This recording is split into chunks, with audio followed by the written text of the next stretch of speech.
पुराने इंडियन सोच में टाइम एक बहुत बड़ा बार बार आने वाला साइकिल है। महायुगा ये कोई सीधी लाइन नहीं है, बल्कि एक घूमता हुआ पहिया है जिसमें सब कुछ दोहराता है, जो 4 एज में बंटा है। हर एज की अपनी खासियत है, अपना रंग है और अपनी सच्चाई है। ये 4 युग एक के बाद एक आते हैं और फिर ये साइकिल दोबारा शुरू होता है। हम अभी कलयुग में रहते हैं, इस चक्र के अंतिम चरण में, जो अंधेरे का एज है। एक ऐसा समय जब बुराई बढ़ती है और अच्छाई कम होती जाती है, जहां सच्चाई कम होती जाती है और इंसानी वैल्यूज गिरते जाते हैं। ये वो दौर है जब लोग अपने रास्ते से भटक जाते हैं और सही और गलत के बीच का फर्क करना मुश्किल हो जाता है। इस टाइम में कुछ बहुत कम ऐसे लोग हैं जिनके बारे में कहा जाता है कि वे अमर हैं, चिरंजीवी। ये वो लोग हैं जिन्होंने अपनी तपस्या और कर्मों से इमॉर्टलता हासिल की है। उनकी इमॉर्टलता एक साथ आशीर्वाद और श्राप दोनों है। एक ऐसा बोझ जो उन्हें हमेशा के लिए इस दुनिया से बांधे रखता है। कुछ को भक्ति के लिए इनाम मिलता है, उनकी श्रद्धा और समर्पण उन्हें अमर बना देता है। दूसरों को घमंड के लिए सजा, उनका अहंकार और बुराई उन्हें कभी न खत्म होने वाली पीड़ा में धकेल देती है।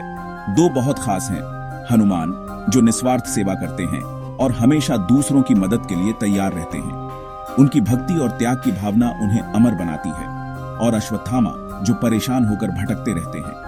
अपने कर्मों के कारण वह एक शापित जीवन जीने के लिए मजबूर है, हमेशा अकेला और दुखी।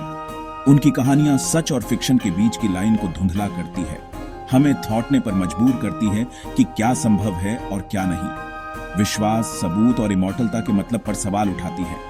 क्या इमॉर्टलता सच में एक वरदान है या ये एक ऐसा बोझ है जिसे कोई उठाना नहीं चाहेगा? क्या वे अभी भी हमारे बीच हैं, छिपे हुए हमारी दुनिया में घूम रहे हैं, या वे ऐसे पावरफुल सिंबल हैं जो हमें हमारे एज के अंधेरे से रास्ता दिखाने के लिए हैं? क्या उनकी कहानियां हमें सही रास्ते पर चलने के लिए प्रेरित कर सकती हैं और हमें कलयुग के अंधकार से बाहर निकलने में मदद कर सकती हैं? हिंदू धर्म ग्रंथ चिरंजीवियों के बारे में बताते हैं, अमर लोग जो कलयुग के एंड तक रहेंगे। उनमें हनुमान और अश्वत्थामा सबसे क्लियर हैं। एक भक्ति का बेस्ट एग्जाम्पल, दूसरा बिना कंट्रोल वाले गुस्से के खिलाफ एक वार्निंग। हनुमान पवन देव के बेटे, निस्वार्थ सेवा का रूप हैं। उनकी इमॉर्टलता राम के लिए उनकी पक्की वफादारी का इनाम है। अश्वत्थामा द्रोणाचार्य के बेटे, एक बहुत बड़ी माफ न की जा सकने वाली हिंसा के लिए हमेशा भटकने का श्राप मिला है। हनुमान की प्रेजेंस उम्मीद और हिम्मत देती है, अश्वत्थामा की डर और दया।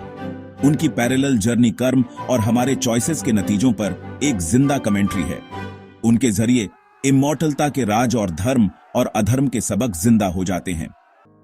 हनुमान की इमॉर्टलता, उनकी चिरंजीवी उपस्थिति, उनकी इस गहरी इच्छा में निहित है। यह एक साधारण इच्छा नहीं है, बल्कि एक ऐसा संकल्प है जो उनके पूरे एग्जिस्टेंस को परिभाषित करता है कि जब तक राम का नाम याद रखा जाए, जब तक इस धरती पर भगवान राम की महिमा का गान होता रहे, वे धरती पर रहे। यह उनकी इमॉर्टलता का सार है, राम के प्रति उनकी अटूट भक्ति का प्रमाण है। उन्होंने अपने लिए कोई पर्सनल फायदा नहीं मांगा, किसी व्यक्तिगत शक्ति या स्वर्ग में स्थान की कामना नहीं की। सिर्फ सेवा करना, भगवान राम और उनके भक्तों की सेवा में समर्पित रहना ही उनका एकमात्र लक्ष्य था। जहां भी रामायण पढ़ी जाए, जहां भी राम की कथा सुनाई जाए, वहां मौजूद रहना। यह उनकी उपस्थिति का वादा है, एक आशीर्वाद है जो हर राम भक्त को मिलता है। यह गहरा विश्वास इंडियन स्पिरिचुअल लाइफ को एक विशेष आकार देता है। यह सिखाता है कि निस्वार्थ सेवा और भक्ति इमॉर्टलता की ओर ले जा सकती है।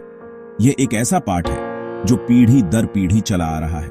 रामायण पढ़ने के दौरान हनुमान के लिए एक सीट खाली छोड़ी जाती है। यह एक प्रतीकात्मक इशारा है जो उनकी अनदेखी प्रेजेंस में अटूट विश्वास का संकेत है।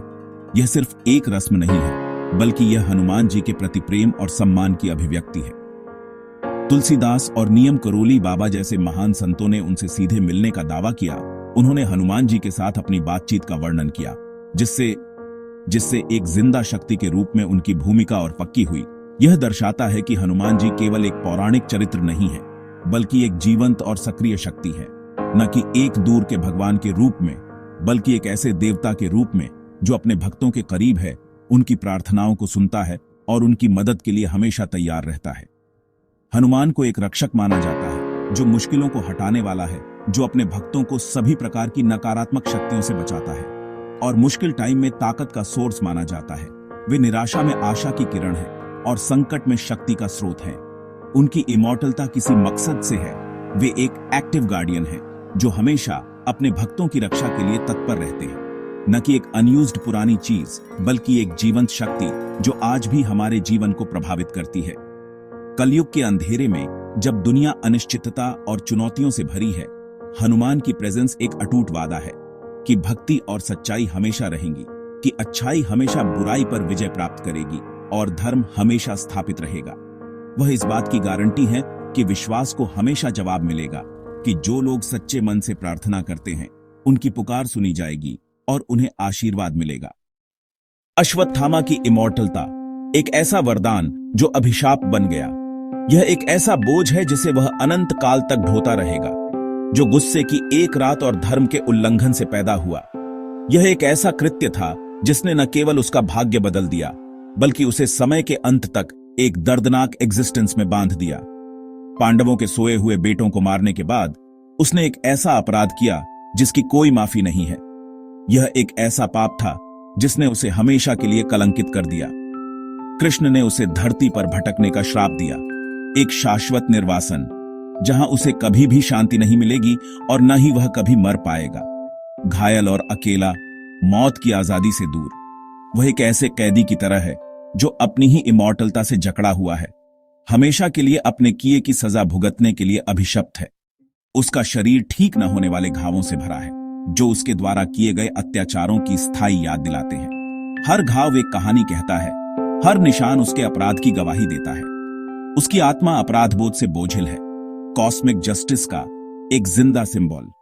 वह ब्रह्मांडीय न्याय का एक जीवित प्रतीक है, जो हमेशा अपने कार्यों के परिणामों को सहन करने के लिए अभिशप्त है। उसके माथे से निकाला गया गहना एक ऐसा घाव छोड़ गया जो कभी ठीक नहीं होता, एक निरंतर दर्द जो उसे उसकी हार और अपमान की याद दिलाता है, जो उसकी स्पिरिचुअल परेशानी को दिखाता है। यह एक ऐसा दर्द है जो उसकी आत्मा को खा जाता है, उसे कभी भी शांति से रहने नहीं देता। अश्वत्थामा अपनी ही लाइफ में एक भूत है, एक ऐसी छाया जो हमेशा अपने अतीत से सताया जाता है, एक ऐसा अछूत जिसे सदियों के दुख देखने की सजा मिली है। वह एक ऐसा बहिष्कृत व्यक्ति है जिसे समाज से बाहर कर दिया गया है और हमेशा के लिए अकेला रहने के लिए अभिशप्त है। उसकी कहानी एक चेतावनी है, एक अनुस्मारक है कि हमारे कार्यों के गंभीर परिणाम हो सकते हैं। कुछ कामों के ऐसे नतीजे होते हैं जो हमेशा तक रहते हैं, जो समय की सीमाओं को पार करते हैं और अनंत काल तक गूंजते हैं। हनुमान की आरामदायक प्रेजेंस के उलट, जो भक्ति और निस्वार्थ सेवा का प्रतीक है, अश्वत्थामा की प्रेजेंस बेचैन करने वाली है, बिना कंट्रोल वाले गुस्से और कर्म के बोझ के खतरों की याद दिलाती है। वह एक जीवित चेतावनी है जो हमें अपने कार्यों के प्रति सावधान रहने की याद दिलाती है। वह सजा के रूप में इमॉर्टलता का रूप है, एक शाश्वत अनुस्मारक की न्याय अंततः प्रबल होता है, चाहे उसे पूरा होने में कितना भी समय लगे। पूरे इंडिया में कहानियां बताती हैं कि हनुमान अभी भी हमारे बीच चलते हैं, खासकर हिमालय और गंधमादन जैसे पवित्र पहाड़ों में। तीर्थयात्री और रहस्यवादी एक पावरफुल पुराने प्राणी से मिलने की कहानियां बताते हैं। बड़े फुटप्रिंट, रहस्यमयी रोशनी और स्वर्गीय फूलों की फ्रेग्रेंस। पूरे इंडिया और यहां तक कि श्रीलंका में मंदिरों और गांवों में हनुमान के आने की अपनी कहानियां हैं, जिससे वह एक लोकल रक्षक आत्मा बन गए हैं। ये पवित्र जगहें विश्वास को मजबूत करती हैं, पुराने टाइम को आज के टाइम से जोड़ती है। चाहे सच हो या सिंबॉलिक, ये दर्शन इस विश्वास को जिंदा रखते हैं कि भगवान अभी भी धरती पर चलते हैं, मुश्किल टाइम में उम्मीद देते हैं। अश्वत्थामा की कहानी बर्बादी और वीरान जगहों से जुड़ी है, जैसे मध्य प्रदेश में पुराना असीरगढ़ फोर्ट। लोकल लोग दावा करते हैं कि सुबह एक लंबा घायल आदमी दिखता है जो एक शिव मंदिर में फूल चढ़ाता है और फिर गायब हो जाता है। नर्मदा नदी के किनारे कहानियां एक दुखद आदमी के बारे में बताती हैं जो अपने घावों को ठीक करने की कोशिश कर रहा है, जिससे डरा भी जाता है और जिस पर तरस भी खाया जाता है। ये कहानियां भले ही प्रूव्ड न हो, महाभारत के अधर्म की कीमत के बारे में सबक की पावरफुल याद दिलाती है। अश्वत्थामा की भटकती हुई प्रेजेंस एक जिंदा भूत कहानी है जो उसके जीवन की नैतिक चेतावनियों को जमीन में पक्का करती है। वह कर्म के न टलने वाले नेचर का एक सिंबल है। उसकी कहानी पीढ़ियों के लिए एक चेतावनी के रूप में रहती है। हनुमान और अश्वत्थामा की कहानियां विश्वास को तर्क के खिलाफ खड़ा करती हैं। Mythos versus logos. लोगोस सबूत मांगता है, इन कहानियों को बिना सबूत के लोग कथा मानकर खारिज करता है। मिथोस मतलब ढूंढता है, शाब्दिक सच्चाई नहीं। हनुमान की हिम्मत और अश्वत्थामा का अपराध बोध मानने वालों के दिलों में महसूस होता है। ये मिथक इसलिए नहीं टिके हैं कि लोग भोले हैं, बल्कि इसलिए कि वे उम्मीद और नैतिक स्पष्टता के लिए एक गहरी इंसानी जरूरत को पूरा करते हैं। उनके एग्जिस्टेंस को प्रूव या डिस्प्रूव करने की कोशिश करने से बात भटक जाती है। उनकी पावर उन सबक में है जो वे सिखाते हैं। मिथोस हमें लाइफ के रहस्यों के जरिए रास्ता दिखाता है। जहां साइंस कुछ नहीं कर पाती, वहां समझ देता है। अमर लोग इसलिए बने रहते हैं क्योंकि उनकी कहानियां मोरालता और दुख के बारे में हमारे सबसे गहरे सवालों से जुड़ी हैं। साइंटिफिक रिसर्च हनुमान या अश्वत्थामा के फिजिकल एग्जिस्टेंस का कोई सबूत नहीं ढूंढ पाती। महाकाव्य पौराणिक हैं, हिस्टोरिकल रिकॉर्ड नहीं। कथित दर्शन किस्से कहानियों वाले हैं और उन्हें नेचुरल वजहों या इंसानी कल्पना से आसानी से समझाया जा सकता है। बताई गई इमॉर्टलता बायोलॉजी और फिजिक्स को चुनौती देती है। कोई डीएनए नहीं, कोई प्रूव्ड सबूत नहीं, सिर्फ विश्वास। सबूत की तलाश एक डेड एंड पर ले जाती है, लेकिन कहानियां बनी रहती हैं क्योंकि वे साइकोलॉजिकल और स्पिरिचुअल जरूरतें पूरी करती हैं। इन अमर लोगों में विश्वास, आराम, नैतिक गाइडेंस और किसी टाइमलेस चीज से कनेक्शन का एहसास देता है। विश्वास के बड़े सागर में रैशनल रिसर्च सिर्फ ऊपर ऊपर ही देख सकती है। आखिरकार हनुमान और अश्वत्थामा की असली इमॉर्टलता इंडिया की कल्चरल सोच में, उनकी बनी हुई प्रेजेंस में है।